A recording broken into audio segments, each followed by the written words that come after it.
again, Bryce, for your presentation, and thanks for all the questions. We're going to be moving to our next presenter, and that's Miss Bailey Bates from the Director of Ag Program and Development, correct? So I'm going to share my screen and get her presentation up.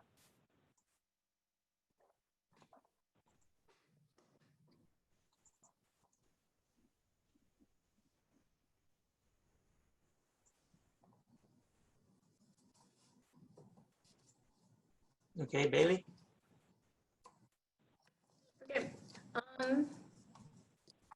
Are you going to press start slideshow? Yes. Okay, yeah. Cool. Thank you. Good morning, everybody. My name is Bailey Bates. I'm with the Gila River Indian Irrigation and Drainage District. I am Navajo from Nacaibato, New Mexico. And I'm currently in Saskatoon, Arizona right now. So the Gila River Indian community, my presentation is going to be about GRID, and we are in the developmental stage of chartering our 4-H club and a agriculture development program. Next slide.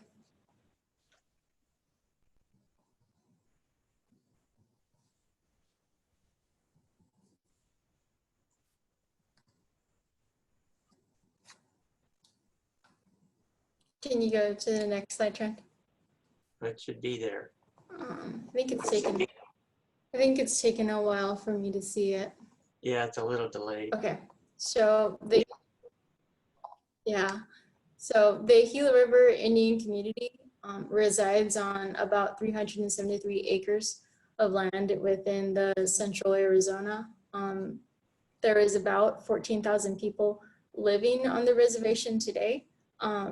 And the community is proud of its farming traditions, and it's estimated that soon there'll be half of the reservation in farming production.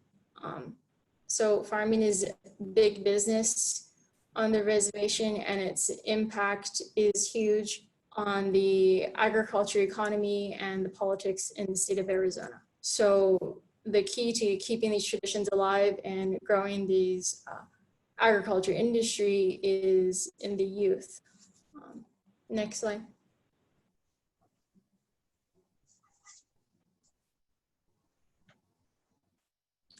In 2004, the Gila River Indian community, they won a settlement act where this settlement provides the community with an entitlement of about 653,000 acre feet of water per year, and it gives financial funding to rehabilitate and extend the San Carlos irrigation project system to serve the 50,000 acres and to construct a water conveyance system to deliver the community's Central Arizona project water entitlement.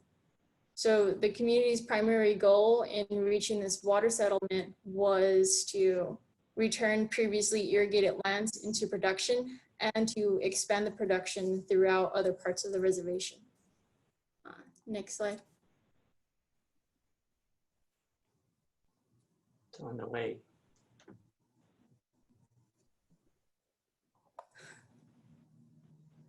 So the Gila River Indian Irrigation and Drainage District was established under the Gila River Indian community, and it's created for the purpose of it was to provide operations and maintenance and rehabilitations, establishments, and any kind of realignments needed for the waterways within the community. GRID, so Gila River Indian Irrigation Drainage District is also called GRID, and it serves the community lands from District 1, which is in the Blackwater area, northwest of Coolidge, all the way to District 7 in the Levine area. And this also includes allotted lands.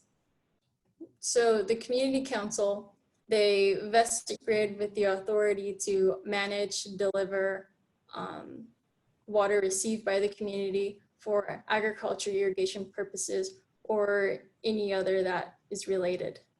So we will deliver We will operate, maintain, repair, delivery, and distribution system to deliver water by the Gila River Indian community for irrigation and other purposes. The water will be the most equitable, efficient, and effective means possible.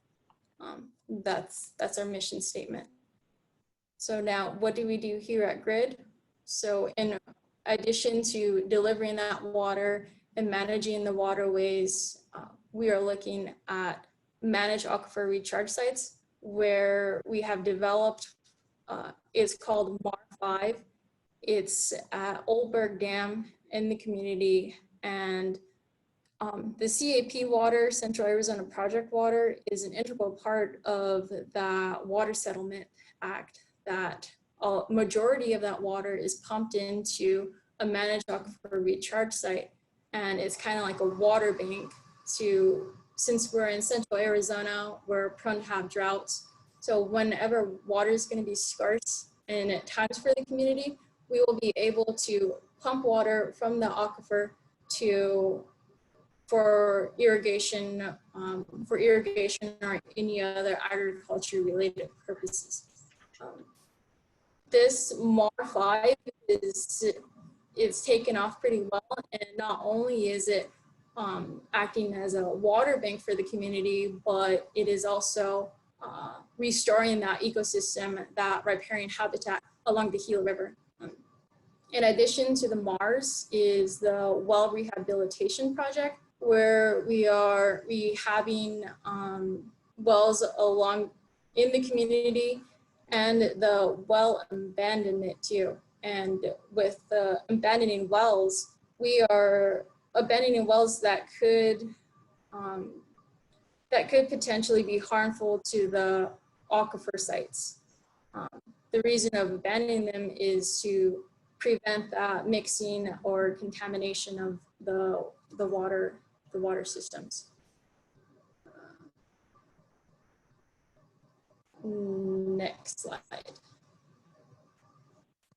So the Gila River Indian Irrigation Drainage District, we are responsible for the oversight and administration of the Agriculture Development Program. I have made an organizational chart, and it shows the Agriculture Business Manager and the Agriculture Program Coordinator. So the Agriculture Business Manager, he has been in the organizational chart for a while, and they focus, his name is Mark Moore, and he focuses on the NRCS EQIP program. But the Agriculture Program Coordinator is a new position, and that's the one that I am currently filling. So with the EQIP program, it is a way to assist the community members to meet requirements to be part of that program. And Mark Moore helps the community members establish their first crops or get a 2-year history crop to be part of that program. The purpose of the ADP is that it is a multifaceted program that has been established to provide funding for soil and water conservation improvement within the community lands and to provide assistance to small farmers in the NRCS and EQIP programs. Due to the federal trust status of the Gila River Indian community, individuals and community entities, they're not able to obtain or they're not able to afford commercial financing on their own. So this agriculture development program is a way to provide a solution to that dilemma. So currently there are about 700 fields that were identified for planting and irrigating for the 2020 season. Okay, next slide.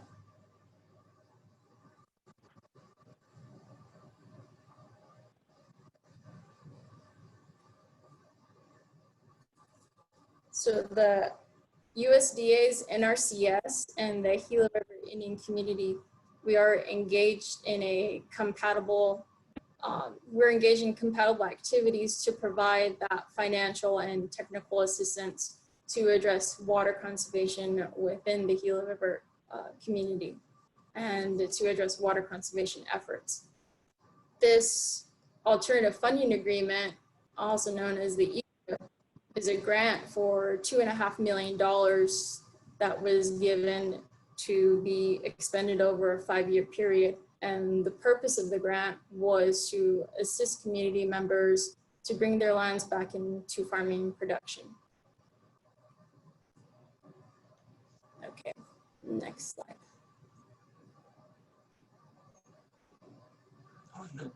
On the way. I think my internet is a little slow. Okay, so the EQIP funding is, like I said, managed by Mark Moore, who is our agriculture business manager, and he takes part of the land development, and he surveys the land and he levels the land to make sure that it's profitable or it's prepared for irrigation and for farming production. He also designs the ditches within the community. This has become a benefit to the growers in the community for getting agriculture lands back into production. So the ADP EQIP contract, this is what he focuses on a lot. It's comprised of 5 phases. So phase 1 would be survey and design. 2 are the applications, where it includes descriptions, estimates, quality, and preliminary contract item number. Also, this is the part where they review and reward. They consider anything that needs to be changed. If there is a lot of changes that need to be done, they make any kind of modifications. So phase 3 is construction, where they begin field improvements. Any kind of payments are received then. Any changes to the contract are made due to field conditions. Phase 4 is as-built conditions. It's a summary of everything that has been planned and everything that has been done. And phase 5 is where modifications of the contract are completed.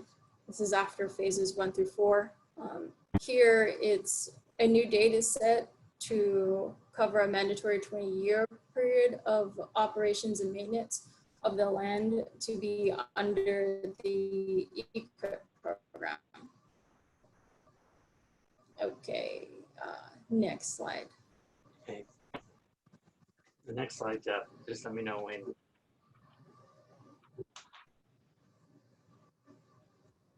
Okay. So that is what we're doing currently. We're focusing just on the EQIP program, but now that we are the agriculture development program, we are in the developmental phase of chartering our of helping the community, the landowners, the farmers to provide a program that allows them to re-engage with their farming lands or to improving their existing lands of that additional water that's been given to them through the Water Act. So ways that we are developing the agriculture program is that we are in the works of chartering our own 4-H club for the community youth. 4-H is America's largest youth development organization. It empowers people with the skills to lead. So the youth will be able to collaborate with mentors and have hands-on projects in areas like science, health, agriculture, and citizenship. We are looking to get some adult leaders, volunteer leaders within the community. This will help them as well to have a positive environment where the youth can learn hands-on experiences and learn life skills like confidence and resilience and compassion. Okay, next slide. Okay. So in addition to chartering our 4-H club, we are developing a small farmer assistance where we strive to assist the community members who are wanting to farm by providing that technical information or training or acquiring resources to help them in growing their crops. Also to assist them by providing kind of information, guidance on ways to prepare their farming, or also providing seeds for those who request seeds, both non-traditional seeds and traditional. traditional crops within the community are crops like the Pima lima beans, the Pima 60-day corn, the Odom squash, and the Tapere beans. Along with the small farmer assistance is the educational outreach, where we are developing, our goal is to work with the Gila River Indian community schools and schools surrounding the community in ways to teach field and greenhouse and garden skills to the youth through hands-on experiences, and also to looking at providing agriculture supplies needed for those that are wanting to start their garden or wanting to start their greenhouse, and even give seeds to them as well, such as vegetables, flowers, herbs in kind, and also transplanting into gardens. So another addition is the agriculture research. We're going to look at evaluating different vegetables, grasses, grains that are grown within the community, and evaluate their productivity specifically within the local climate here in Central Arizona and the regional environment.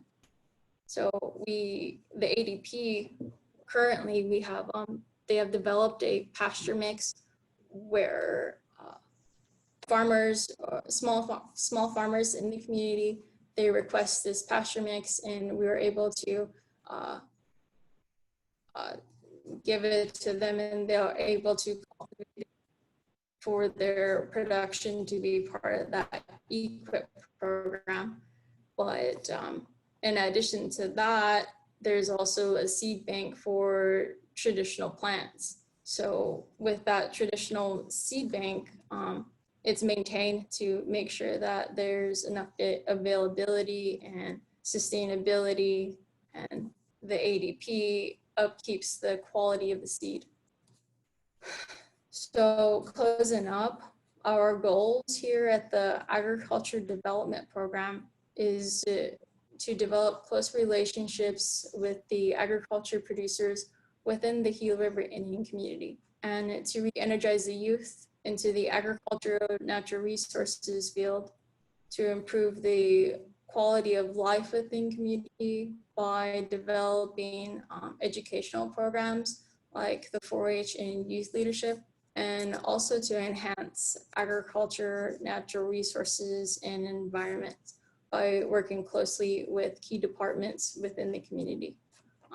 Key departments like the tribal farm, the environmental protection, water rights, and the roles within the community.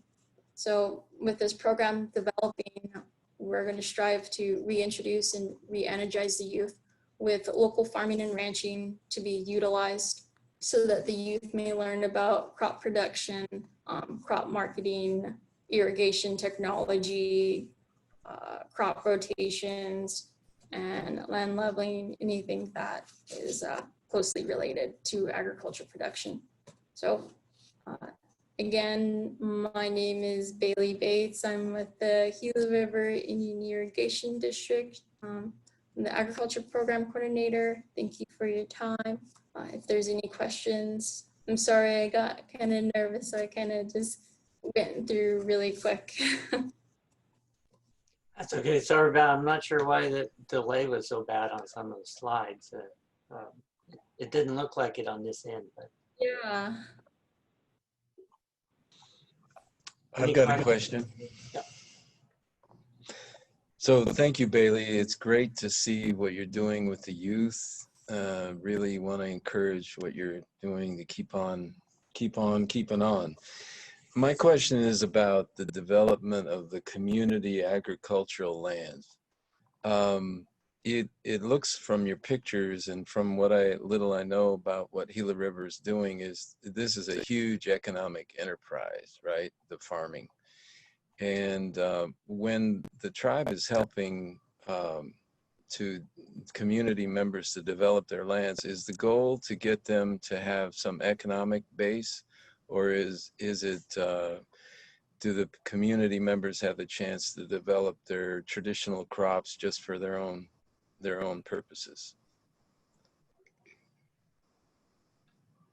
It's to market them as well as for their own sustainability. Because traditionally the Gila River did irrigate and they were farmers. So it's mainly about getting back to their roots as well. Okay. So maybe related to that, Bailey, but what, I guess, are the options for the small producers who don't, I mean, because the corporate farm is not going to provide land for them and water rights. So, I mean, they have to have their own fee simple land, or how can they get, I guess, started on a small scale where they can, you know, I guess, tap into some of the maybe resources the tribe has, you know, of infrastructure in particular. Yeah. That's where the that's where Mark Moore comes in, our business manager, and we work closely with the BIA and helping the communities get that leasing. There's all these allotments on the community that are open, and it's working closely with the NRCS and the BIA to getting that lease and land leveling that land or preparing it for farming, so that way the community members can come in and they can start producing there. With that equip program, it will help them to get started, to get on their foot, on their way to start their little farm. If they want to do it for sustainability on their own, for their family, or to market and sell their products, is up to them. But just helping them get started. We work closely with the BIA to help getting that leasing on its way. Did I answer your question? Yeah, kind of, I guess, but well, I mean, I'm thinking like, okay, the buttons, I mean, they've expanded, you know, a lot through, you know, picking up allotments and kind of putting them all together to make kind of a, you know, I guess what you would call an economically viable big unit and everything. But if somebody's just looking to do like almost like truck farm gardening, you know, where they would have, you know, 3 or 5 acres or something, you know, there's some, you know, some places have done, you know, hundreds of $1,000s of sales on a few acres where it's been real intensive. And I guess what are the options for maybe some of the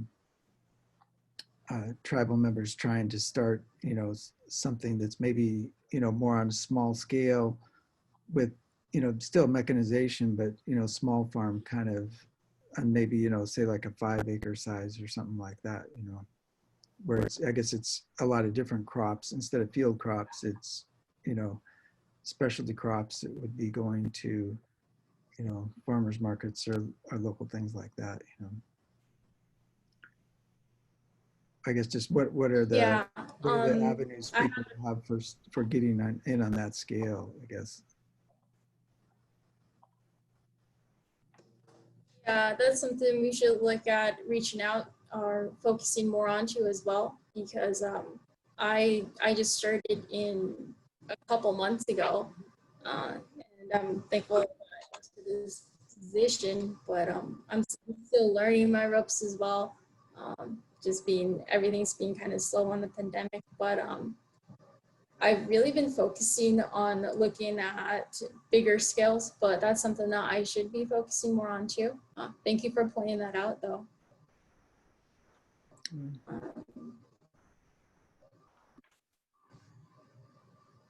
All right. Any more? Yeah, I have a quick question. This Gila River farm is huge, so obviously it's in the larger side, you know, in terms of the scale. So my question is related to the 4-H, like the youth program, and also related to the internship, you know, mostly teaching youth and the younger generation to get into farming business and maybe eventually develop their farm or contribute to the community working for Gila River, working for farm like that size. So would you be able to elaborate a little bit more about the youth program, like how you encourage people, young people to get started, and also what is the ways to get into the internship program that Gila River has and utilize the resources to actually learn farming to be, yeah, that's my question. With the 4-H program, we're in the chartering phase, so it took me a while to become a volunteer. So now we're trying to look for, this is one of the hurdles with the pandemic, is trying to reach out to them on the social media site, but we have to go through those hurdles too to be able to fly our page to reach out to the youth to say, hey, we're starting this 4-H club. We're gonna learn, we're gonna have all these hands-on activities, these fun activities for you guys to learn on about not only agriculture, but in the STEM as well. Yeah, so everything's just kind of in the developmental phase. I see. Is there anything And like as far you as guys... the internships, go ahead. No, go ahead. Go ahead. There's some delay, so I wasn't able to... As far as the, yeah, as far as the internships go, I am not aware of any internships within GRID, but then again, I'm still fairly new to the organization, so. I know that the Gila River Farms, been talking with the farm manager. She said there's a couple of opportunities that interns on the farm, the larger farm. So, and it's what's in the shop and in equipment and all that kind of stuff. That's awesome. Maybe that's a coordinated thing on it coming up in the future as you're moving through there with them. Yeah. No, I just want to say, Yeah. I was about to say that, if you guys, need some like assistance in terms of, developing some kind of intern program or recruit some of the internship. So Trent has been already talking, with the tribal government. And I'm just want to say, offer that, if you have any needs or help, assistance that you need, just reach out to us, and anything that we can try to help and assist, we'll be more than happy to.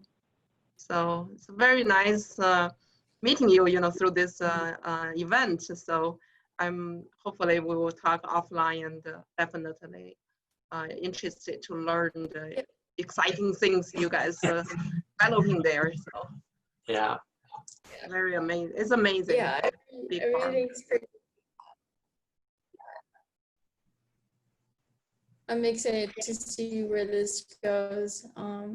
After seeing Bryce's presentation, I'm like, well, I need to get a hold of Bryce and see what all he's doing, so I can get on that too. It seems like they're getting a lot of stuff done there. Yeah, there's a lot of connections, and I mean, you kind of came in at a rough time right at the start of all this. So, but you do have a lot of support out there. So. Yeah.